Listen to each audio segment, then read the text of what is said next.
Hello friends, आज हम लोग पढ़ेंगे धार्मिक स्वतंत्रता का अधिकार।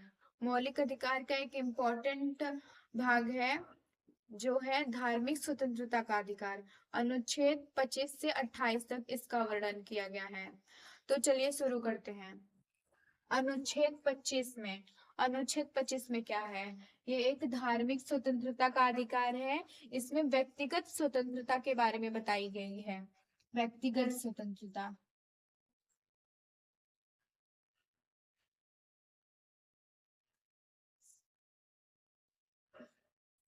व्यक्तिगत स्वतंत्रता।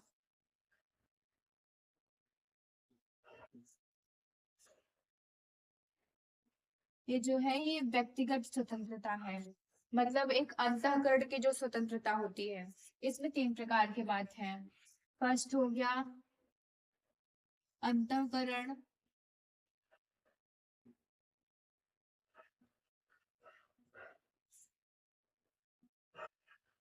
अंतःकरण का मतलब होता है कोई भी अपने धर्म को मान सकता है, और अगर दूसरे भी धर्म को मानना है तो अपने अंदर ही अंदर मानता है। अंतःकरण का मतलब होता है अंदर ही अंदर। अगर अगर हम हिंदू हैं, अगर मुस्लिम का गाना पसंद करते हैं, और तो वो अंदर ही अंदर हम मतलब मानते हैं, वो हमको स्वतंत्रता प्राप्त है।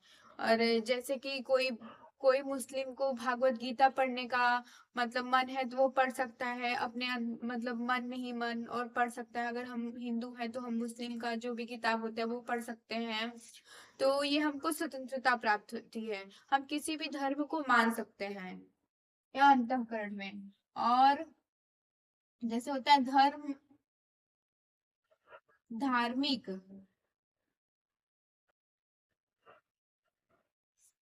रीति रिवाज।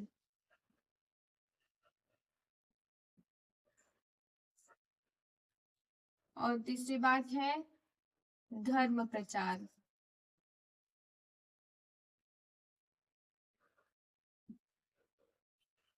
ये धार्मिक रीति रिवाज का मतलब होता है कि मतलब जैसे कोई हिंदू है तो होली है तो होली में सब लोग रंग फेंकते हैं, और दिवाली में दिया जलाते हैं। ईद का तो हमको नहीं पता है, हम हिंदू हैं। क्योंकि जो मुस्लिम लोग का होता है ईद का, वो मतलब उसमें जो होता है नियम वो सब करते हैं, गले लगाते हैं एक दूसरे को, दुश्मन रहे तब पर भी उसको गले लगाते हैं। हिंदू में भी जो अपना रीति रिवाज रहता है, होली पे रंग फेंकते हैं और दिवाली पे दिया जलाते हैं।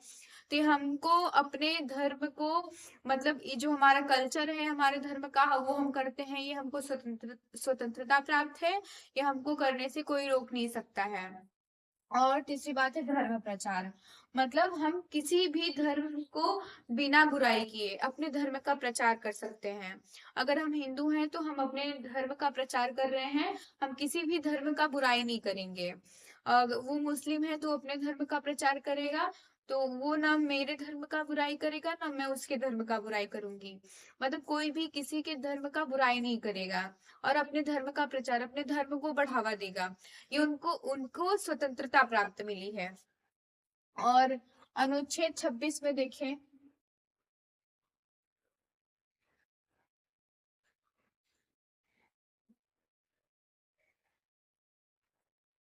अनुच्छेद 26 में क्या है?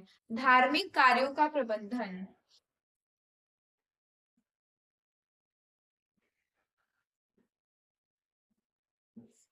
धार्मिक कार्यों का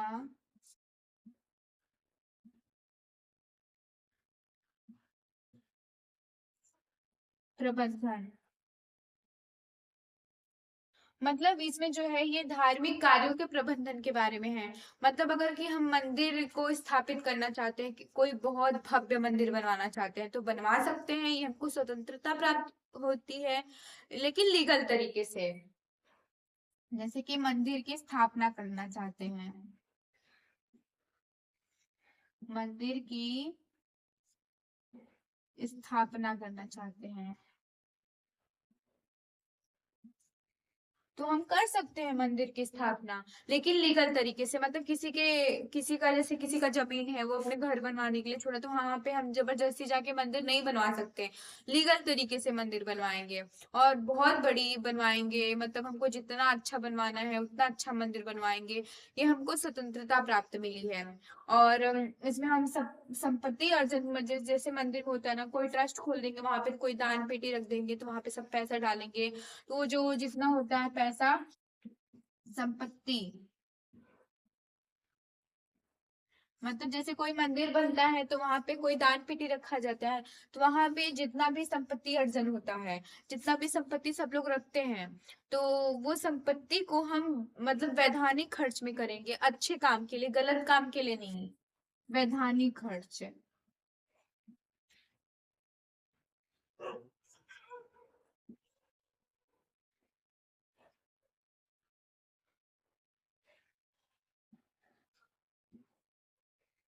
मतलब कि अगर कोई मंदिर की स्थापना कर रहा है और उसको ये स्वतंत्रता प्राप्त होती है, और अगर जैसे मंदिर की स्थापना कर रहे वहां पे कोई दान पेटी रख रहा है, तो वहां पे जितनी भी संपत्ति अर्जन होती है, जितनी भी संपत्ति अर्जन हो रही है, तो उसको वैधानिक तरीके से खर्च करेंगे, ना कि गलत काम के लिए। मतलब जैसे अपना उनका कोई पर्सनल काम है उसके लिए नहीं कर सकते हैं, गलत काम के लिए नहीं, अच्छा काम के लिए, जैसे भंडारा करवा दे, लंगर चलवा दे, और भी मतलब जितने अच्छे काम हैं सबको, कंबल बांट दे गरीबों को, और मतलब गरीबों को और भी सहायता प्राप्त कर सके, ये सब वैधानिक खर्च है। मतलब अच्छे अच्छे काम के लिए वो संपत्ति का मतलब करे यूज। और अनुच्छेद 27 में क्या है?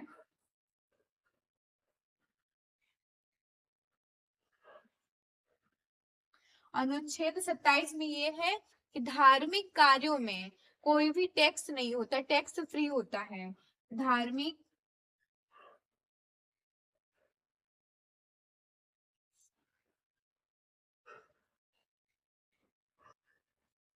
कार्य टैक्स फ्री।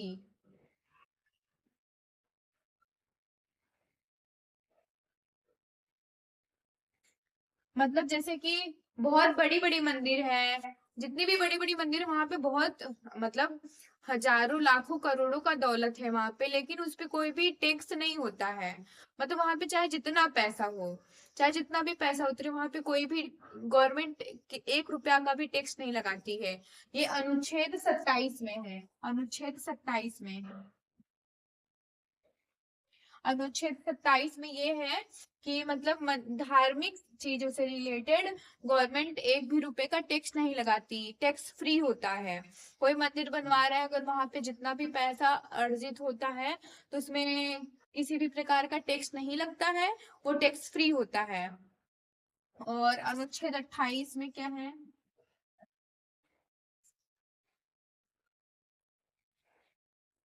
इसमें भी ज्यादा कुछ बड़ी बात नहीं है। अनुच्छेद 28 में है कि हम धार्मिक शिक्षा किसी को नहीं देंगे। हम किसी भी स्टूडेंट को धार्मिक शिक्षा नहीं दे सकते हैं। जो सब पढ़ते हैं वही सब वो भी पढ़ेंगे नहीं। वो अगर मुस्लिम धर्म के हैं तो हमको मतलब वो हिंदू हैं तो हम उनसे जबरदस्ती मुस्लिम मतलब कुछ नहीं करवा सकते मुस्लिम लोगों का।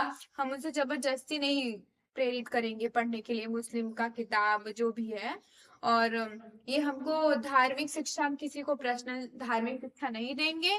जो सबको शिक्षा प्राप्त होती है वही उनको भी होगी। तो ये हम अनुच्छेद 28 में धार्मिक शिक्षा नहीं दिया जाएगा।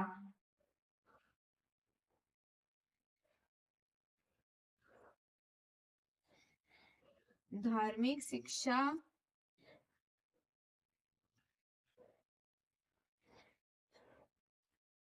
नहीं दिया जाएगा।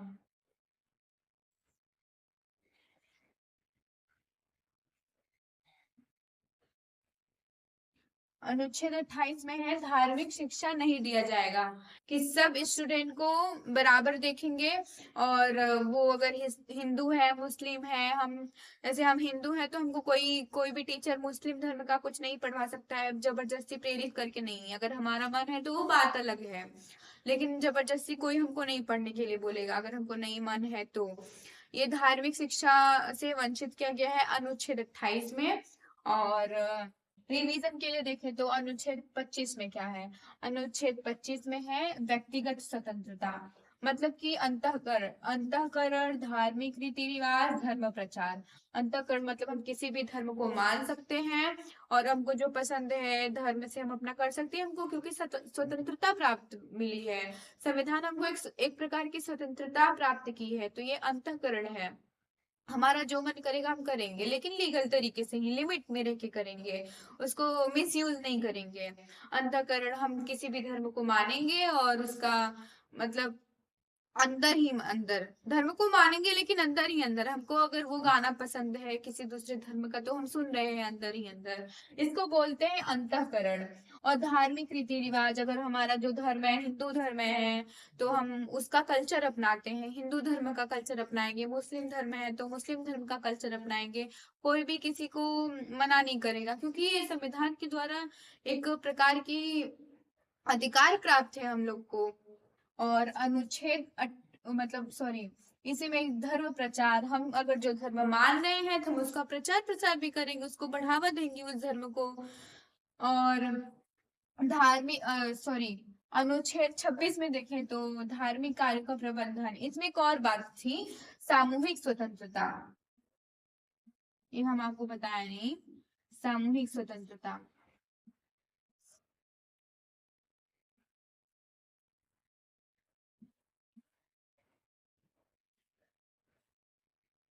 ये जो है सामूहिक स्वतंत्रता है।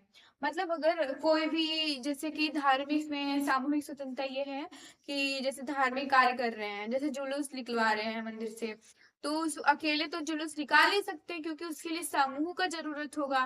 तो कई लोग मिलके समूह होंगे, तो इसमें सामूहिक स्वतंत्रता प्राप्त है अनुच्छेद 26 में। और यज्ञ कर रहे हैं तो अकेले ही यज्ञ नहीं कर लेंगे ना, समूह रहेंगे तभी तो यज्ञ होगा। तो ये है सामूहिक स्वतंत्रता। सामूहिक स्वतंत्रता, इसमें है मंदिर की स्थापना, हम किसी भी मंदिर को बनवाना चाहते हैं तो हम उसको बनवा सकते हैं, कि हमको कोई भी मना नहीं करेगा, क्योंकि हमको संविधान अधिकार दिया है, किसी के बाप का नहीं है। हमको संविधान अधिकार दिया है, हम कर सकते हैं, लेकिन हाँ लीगल तरीके से किसी की जमीन को हड़प के हम वहां पे मंदिर नहीं बनवा लेंगे ना। और वैधान मतलब उसमें जैसे हम मंदिर बनवा रहे हैं तो वहाँ पे जैसे कोई ट्रस्ट खोल सकते हैं, पैसा ले रहे हैं तो वो पैसा का जो है गलत नहीं यूज करेंगे, उसको वैधानिक खर्च में करेंगे, अच्छे काम के लिए, अच्छे कार्य के लिए करेंगे हम उस पैसे को खर्च। ये हमको प्राप्त है स्वतंत्रता, ये हमारा अधिकार है, हम कर सकते हैं। और अनुच्छेद 27 में है धार्मिक कार्य, मतलब धार्मिक कार्य जितना भी होगा मंदिर में, जितने भी पैसे उतरते तो वहां पे चाहे लाखों करोड़, चाहे जितना भी पैसा उतरे, वहां पे एक प्रकार का भी टैक्स नहीं लगता। वहां पे गवर्नमेंट टैक्स नहीं लगाती, क्योंकि वो धार्मिक कार्य है ना, वहां पे टैक्स नहीं लगता। और अनुच्छेद 28 में क्या है, धार्मिक शिक्षा नहीं दिया जाएगा, मतलब हम किसी भी स्कूल में धार्मिक शिक्षा नहीं देंगे। जैसे सबको शिक्षा प्राप्त है, जैसे हम कोई भी मुस्लिम का स्कूल है, जैसे कोई मुस्लिम का स्कूल खोल दिया है ना, तो वहां पे जो जैसे हिंदू के स्कूल में पढ़ाया जाता है वैसे उसको भी नहीं, तो वो जो मुस्लिम का स्कूल है वहाँ पे हिंदू स्टूडेंट पढ़ रहे हैं, तो वहां पे नहीं, उन लोग से जो उन लोग का किताब होता है वो नहीं पढ़वाएंगे जबरदस्ती। तो धार्मिक शिक्षा से वंचित किया गया है, धार्मिक शिक्षा नहीं दिया जाएगा, ये अनुच्छेद 28 में है। तो आज हम लोग अनुच्छेद 25, 26, 27 और 28 पढ़े हैं। आई होप आप लोग को ये समझ में आया होगा। मिलेंगे नेक्स्ट वीडियो में।